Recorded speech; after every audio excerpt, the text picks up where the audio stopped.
Good morning student, मैं doctor Prashant, department of psychology, SB college Chandi. हम लोगों ने प्रीवियस क्लास में जॉब स्ट्रेस या ऑर्गेनाइजेशनल स्ट्रेस को पढ़ने का प्रयास किया, जिसमें उसके मीनिंग और सोर्सेज ऑफ स्ट्रेस को जानने का प्रयास किया था। आज हम लोग measures to reduce job stress यानी कि कार्य तनाव को कम करने के उपाय पर चर्चा करें। तो इसको हम लोग इस तरह से भी समझ सकते हैं कि कार्य तनाव को इमोशनल क्लाइमेट कंट्रोल के रूप में भी हम लोग कम कर सकते हैं, जैसे कि सांवेगिक आबो हवा नियंत्रण। आधुनिक औद्योगिक संगठन में कार्य तनाव का एक प्रमुख कारण परिवर्तन है।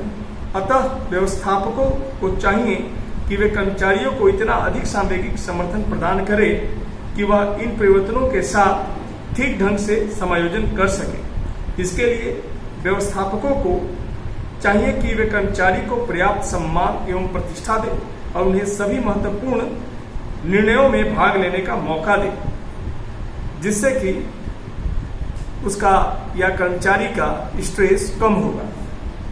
इसके अलावा सामाजिक समर्थन का प्रावधान या प्रोविजन ऑफ सोशल सपोर्ट। बहुत सारी स्टडीज में देखा गया है कि सामाजिक समर्थन से कार्य तनाव में बहुत हद तक कमी आती है। कार्य समूह में समग्रता की भावना को मजबूत करके सुपरवाइजर्स को कर्मचारियों के प्रति व्यवहार में नम्रता दिखलाकर कर्मचारियों को सामाजिक समर्थन प्रदान करना चाहिए, जिससे उसका कॉन्फिडेंस बढ़े और उसमें तनाव की कमी देखी जाए। इसके अलावा कर्मचारियों की भूमिकाओं को पुनः परिभाषित करना है, रीडिफाइनिंग द एम्प्लॉइज रोल। कार्य तनाव का एक मुख्य कारण भूमिका की अस्पष्टता होती है, यानी कि उसको पता ही नहीं होता है कि हमको करना क्या है। व्यवस्थापक इस तरह की अस्पष्टता को दूर करके तथा कर्मचारियों की भूमिकाओं को पुनः परिभाषित करके कार्य तनाव को काफी हद तक कम करता है। यानी कि व्यवस्थापक कर्मचारियों को यदि स्पष्टता के साथ यह बता दे कि आपको क्या करना है, तो कर्मचारी अपने कार्य को या जो जॉब डिजाइन है उसको समझ लेगा और उसी के अकॉर्डिंग वह काम करेगा, जिससे वह तनाव मुक्त भी रहेगा।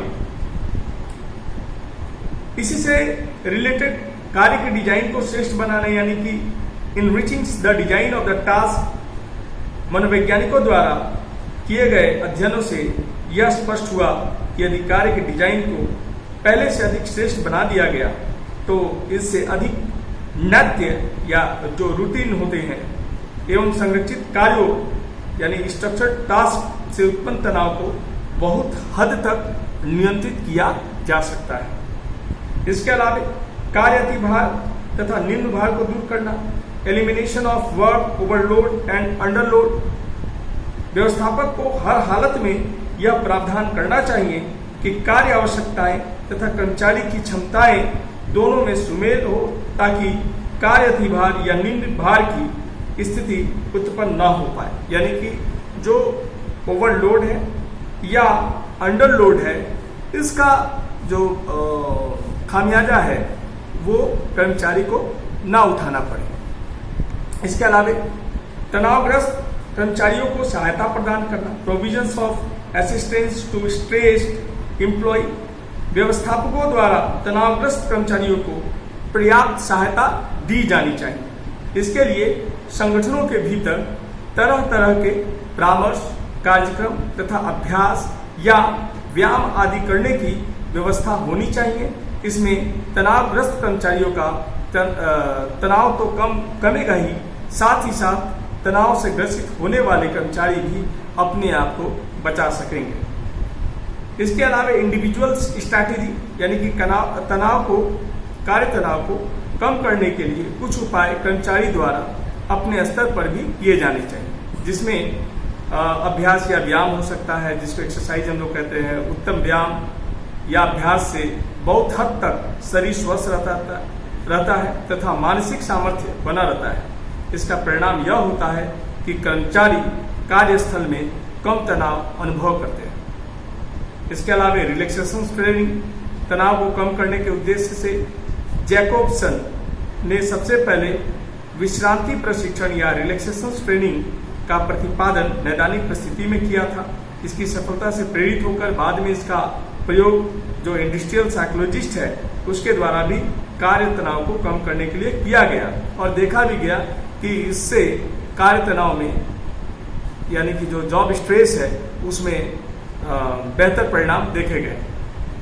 व्यवहार परिमार्जन या बिहेवियर मॉडिफिकेशंस, इस प्रविधि में कर्मचारियों को यह प्रशिक्षण दिया जाता है कि कैसे विश्राम किया जाए तथा उसके बाद तनावपूर्ण घटनाओं के साथ धनात्मक सांवेगिक अनुक्रियाओं के अनुबंधित घटनाओं के साथ धनात्मक सांवेगिक अनुक्रियाओं को अनुबंधित किया जाता है। इस प्रविधि द्वारा टाइप ए व्यक्ति की बहुत सारी विशेषताओं को परिवर्तित किया जाता है। ऐसी विशेषताओं को परिवर्तित कर देने पर कर्मचारी में सामान्यतः इंटेंसिव ड्राइव तथा सांवेगिक उतावलापन समाप्त हो जाता है और वे कार्यस्थल में सांवेगिक स्थिरता के साथ कार्य करते हैं। बायोफीडबैक द्वारा भी तनाव के प्रभाव को कम किया जाता है। इस प्रविधि द्वारा आंतरिक शारीरिक प्रक्रियाओं जैसे हृदय की गति तथा मांसपेशीय तनाव आदि का विद्युतीय मापन होता है। इसके अलावा संज्ञानात्मक व्यवहार चिकित्सा यानी कि कॉग्निटिव बिहेवियर थेरेपी, इसके द्वारा भी इस प्रविधि के द्वारा कुछ संज्ञानात्मक चिकित्सीय टेक्निक्स है जिनका उपयोग हम लोग तनाव को कम करने में करते हैं। इस तरह से हम कह सकते हैं कि कार्य तनाव को कम करने के लिए संगठनात्मक तथा व्यक्तिगत दोनों स्तर पर प्रयास किए जा सकते हैं। धन्यवाद।